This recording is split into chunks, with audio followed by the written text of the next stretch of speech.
Ubutumwa bwiza nk'uko bwanditswe na Mariko nicyo cyigisho cy'iki gihembwe, aho muri iki cyumweru dufite insanganyamatsiko ivuga ngo itangiriro ry'ubutumwa bwiza.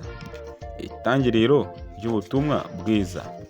Icyo kwibukwa kiraboneka mu butumwa bwiza nk'uko bwanditswe na Mariko, igice cya mbere umurongo wa 14 n'umurongo wa 15. Yohana amaze gufungwa, Yesu ajya muri Galilaya yamamaza ubutumwa bwiza bw'Imana agira ati, igihe kirageze, ubwami bw'Imana buregereje, nimwihane maze mwemerere ubutumwa bwiza.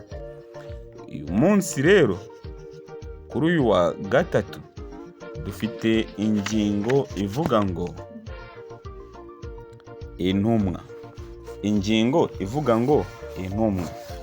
Mbere yuko tujya mbere muri iki cyigisho, reka dusenge Imana. Turagushimye, turaguhimbaje Uwiteka Mana ishobora byose. Tugushimye kuri umuremyi wacu, ukaba waduhaye umwanya wo kugira ngo twongere twige ijambo ryawe kuri uyu munsi wa none.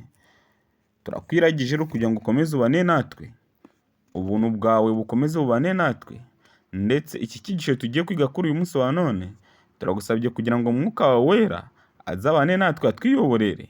Nibyo dusabiye ubuntu mu izina rya Yesu Kristo umwami wacu, amena. Intumwa nicyo cyigisho cy'uyu munsi.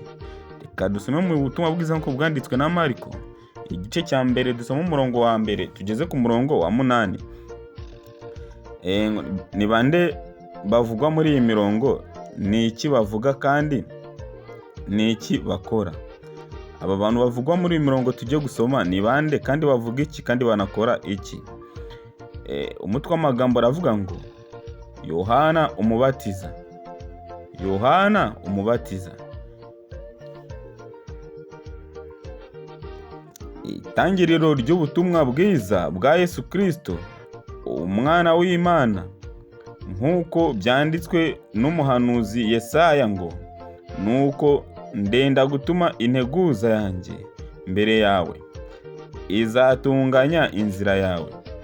Ijwi ry'urangurura mu butayu ati, nimutunganye inzira y'Uwiteka, mugorore inzira ze. Niko Yohana yaje abatiriza mu butayu, abwiriza abantu iby'umubatizo wo kwihana ngo bababarirwe ibyaha. Abatuye mu gihugu cy'i Yudaya n'ab'i Yerusalemu bose barahaguruka baramusanga, ababatiriza mu ruzi Yorodani bavuga ibyaha bakoze. Yohana yari yambaye umwambaro w'ubwoya bw'ingamiya, abukenyeje umushumi.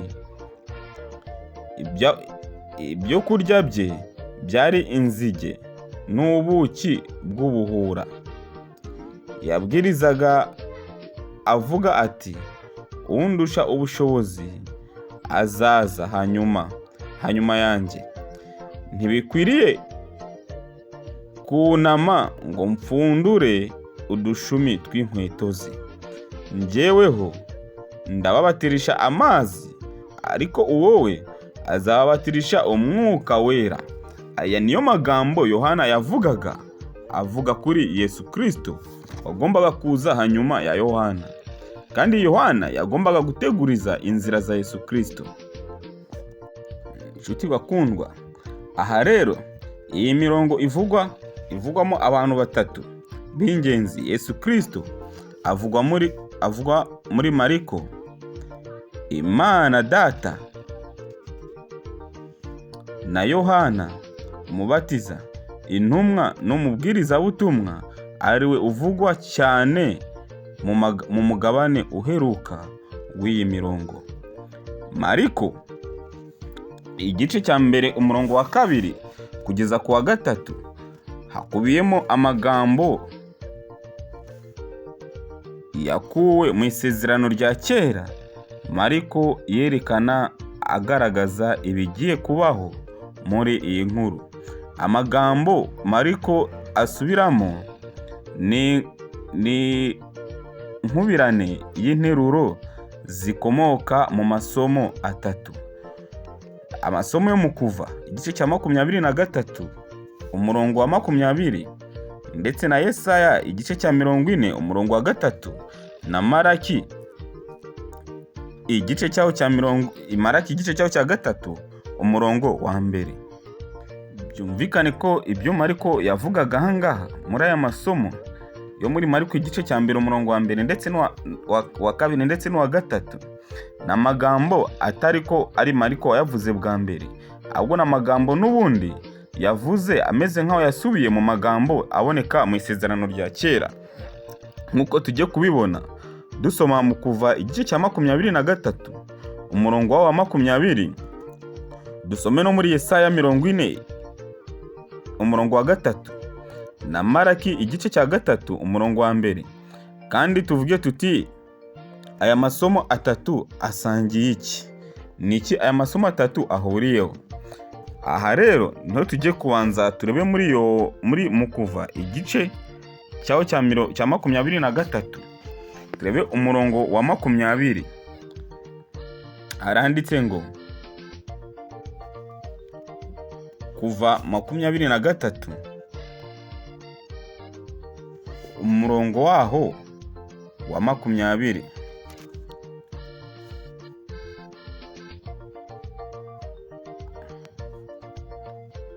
Umurongo wa 20 haravuga hati: dore ndatuma marayika imbere yawe akurindire mu nzira, akujyane aho nakwiteguriye. Dore ndatuma marayika imbere yawe akurindire mu nzira, akujyane aho nakwiteguriye. Dusome nanone Yesaya 40 umurongo waho wa 3. Yesaya 40 umurongo wa 3 haranditse ngo Yesaya 40 umurongo waho wa 3 haranditse ngo nimwumve ijwi ry'urangurura ngo nimutunganyirize Uwiteka inzira mu butayu, mugororere Imana yacu inzira nyabagendwa mu kidaturwa. Reka dusubiremo aya magambo. Nimwumve ijwi ry'urangurura ngo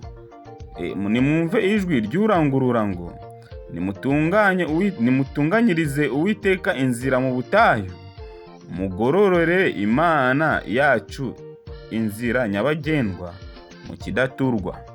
Dusome muri Maraki igice cya 3 turebere hamwe umurongo waho wa 1. Maraki 3 umurongo wa 1 haranditse ngo dore nzatuma integuza yanjye izambanziriza intunganyirize inzira, umwami mushaka azaduka mu rusengero rwe, kandi intumwa y'isezerano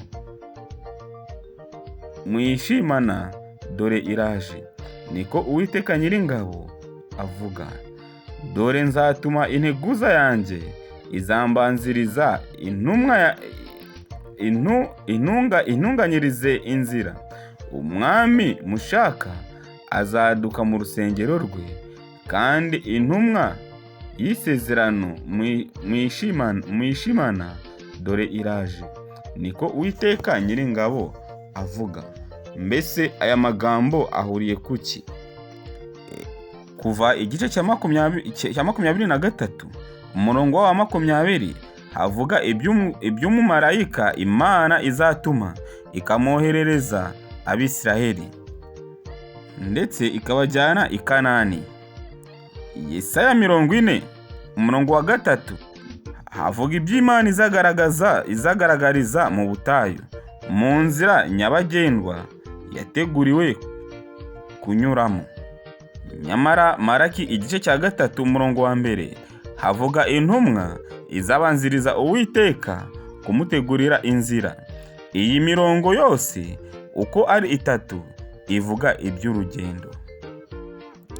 ngo nyamara isomo ryo muri Yesaya rifite ibyo rihuriraho byinshi n'umurimo wa Yohana umubatiza, kandi ryibanda ku nzira y'Uwiteka. Mu butumwa bwiza bwanditswe na Mariko, umwami Yesu ari mu nzira. Inkuru ivugwa mu buryo bwihuse cyane izamura imyumvire y'umuntu kuri uru rugendo. Urugendo ruzageza ku musaraba no ku kwitanga kwe, akemera kudupfira. Inshuti bakundwa, nyamara ariko hari byinshi bigomba kubaho mbere y'uko agera ku musaraba. Bakundwa, uru rugendo rumaze gutangira, kandi Mariko azatubwira ibyarwo byose. Uru rugendo tujye kureba hano rwa Kristo kugeza ku musaraba nibyo tujye kumvira muri ubu butumwa bwiza nk'uko bwanditswe na Mariko. Mu guhuza n'amagambo yakuwe mu isezerano rya kera ari muri Mariko igice cya mbere umurongo wa 2 ndetse n'uwa 3, Yohana umubatiza ahamagarira abantu kwihana ndetse bakava mu byaha bakagarukira Imana. Yambaye nka Eliya umuhanuzi wa kera. Aha rero mu gitabo cya 2 cy'Abami umurongo wa mbere igice cya mbere umurongo wa 18 hagaragaza isano iri hagati y'imyambarire ya Mariko ndetse na Eliya w'itishubi, aho bari bakenyeje umushumi w'uruhu. Nuko rero avuga muri Mariko igice cya mbere umurongo wa 7 n'uwa 8 yerekeza kuri uwo ugomba kuza nyuma ye umurusha ubushobozi. Imvugo ye ngo ntibimukwiriye gupfundura udushumi tw'inkweto ze zujye kuzaza, yerekana uburyo yubashye cyane Yesu.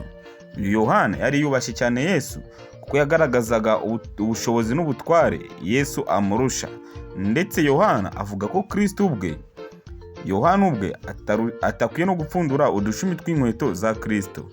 Inshuti mukundwa, icyo tukwiye kwita kuri uyu munsi wa none nuko tukwiye kwita mu kwiga no gusobanukirwa uru rugendo rwa Kristo, imibereho ye kuva akiri muto kugeza ku musaraba, ndetse tukagira icyo twigiraho ku mibereho ya Kristo.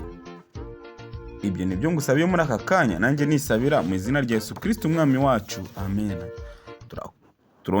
Turagushimye Uwiteka Mana ishobora byose, tugushimye kuba wabanye natwe muri iki cyigisho.